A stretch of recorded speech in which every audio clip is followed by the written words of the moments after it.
Lots of predictions today that Trump and Hegseth are planning for a very long war and that thousands of troops are on their way to possibly invade Iran, not just the Karg Island, but occupy Iran. So there are all those predictions. Today, there is an interview that Christiane Amanpour has done. And it seems that she is expressing now a lot of resentment and anxiety about the way Iran and Iranians are being spoken about. And Hegseth has basically stood on the Pentagon podium and spewed war crimes. The enemy will be given no quarter, which means that it'll be nobody will be spared, that they will all be killed, which is against the laws of war, and these are war crimes. But this is the way they're talking about Iran. Also, the fact that there has been no expression of empathy and no expression of any kind of apology for the killing of little children. And I think the killing in Minab of the schoolgirls is really choking people up, and somebody like Christiane Amanpour, who originates from Iran, it is really becoming a horrifying reality of what kind of men we are dealing with who have the power to kill and destroy. So today, she has interviewed a man named Wes Bryant, who has turned into a whistleblower, and he's a former Air Force commander, and he was heading up something called Center for Excellence within the Pentagon, which was set up to try to prevent civilian harm. And I encourage everybody to listen to this interview because, you know, he certainly doesn't sound like a pro-Palestine activist or an anti-Israel activist. And of course, he's going to be slammed as an anti-Semite or whatever way they want to slam him. But he is basically saying that what is coming out of the mouth of Hegseth is exactly what comes out of the mouth of the IDF and the IDF spokesman.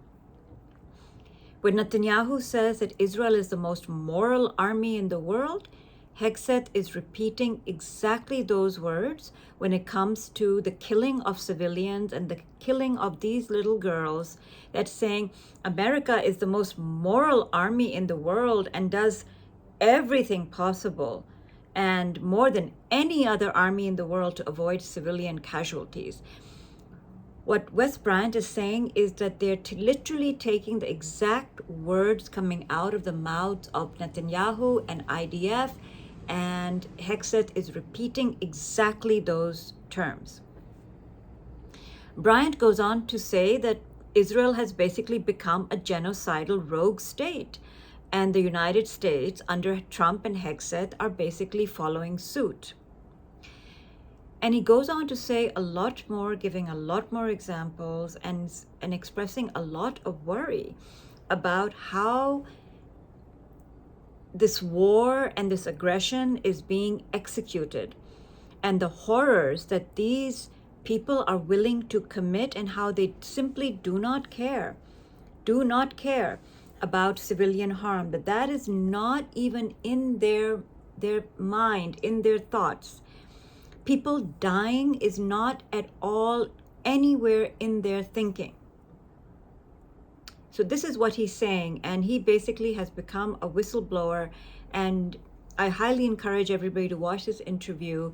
It's about a 13-minute interview, and it really is frightening, and the way he's expressing it is really what many of us are feeling, and we're thinking, you know, we're just crazy, we're just outraged, we're just, you know, but he's actually been inside the Pentagon, he has been in combat, he has seen it all, and he is saying that This language is coming straight from Israel, which he calls a genocidal rogue state. So there is that.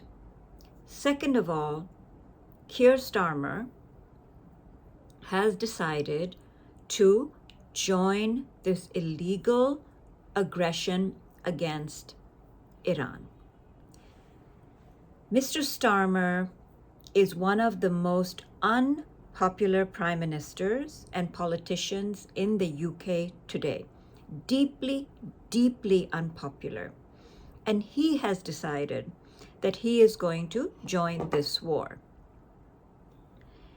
So what Mr. Starmer has decided to do is give the US the right to use UK bases to attack Iran. Not the bullshit he was saying before, defensive usage, our bases are only going to be used for defensive purposes. He is now saying clearly that they will be allowed to use UK bases for attacking Iran to force open the Strait of Hormuz. What exactly does that mean? Absolutely unclear. Keir Starmer seems to have been itching to get involved. He has been salivating at the prospect of killing Iranians. There is no other way to put it. Majority of the UK citizenry is deeply against any engagement, any involvement in this illegal war. Survey after survey is showing that, and showing how deeply unpopular this man is. So what is the motivation?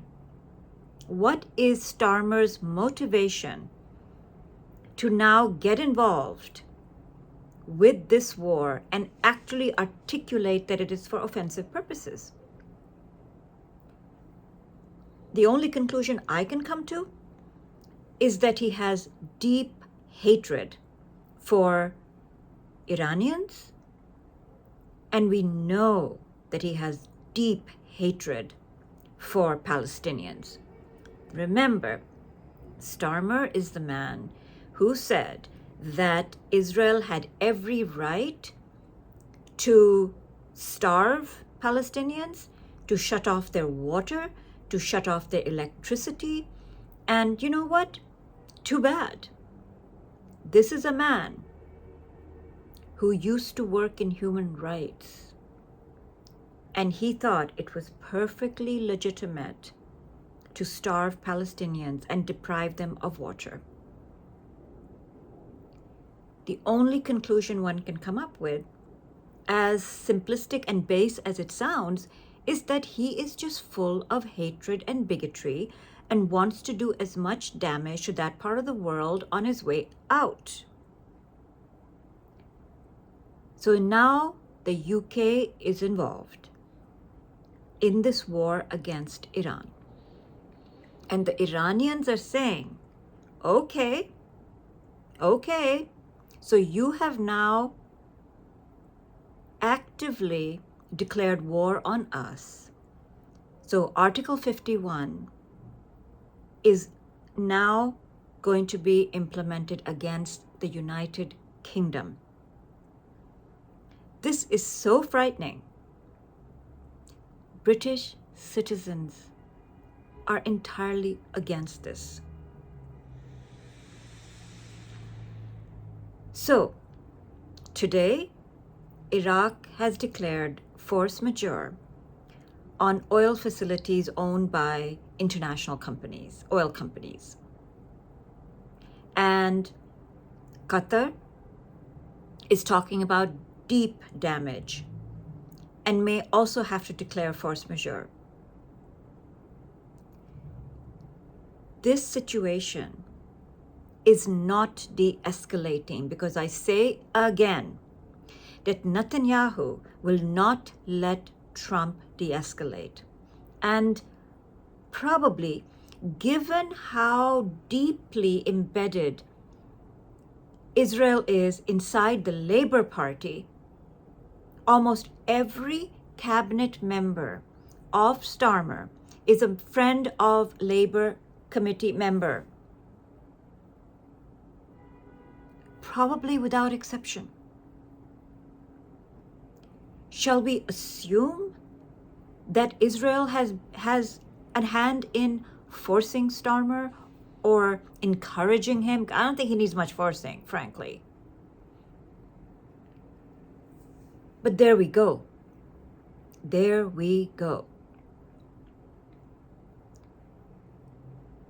Instead of playing a role to de-escalate this situation, Keir Starmer is now committing the UK to this unpopular, illegal act of aggression.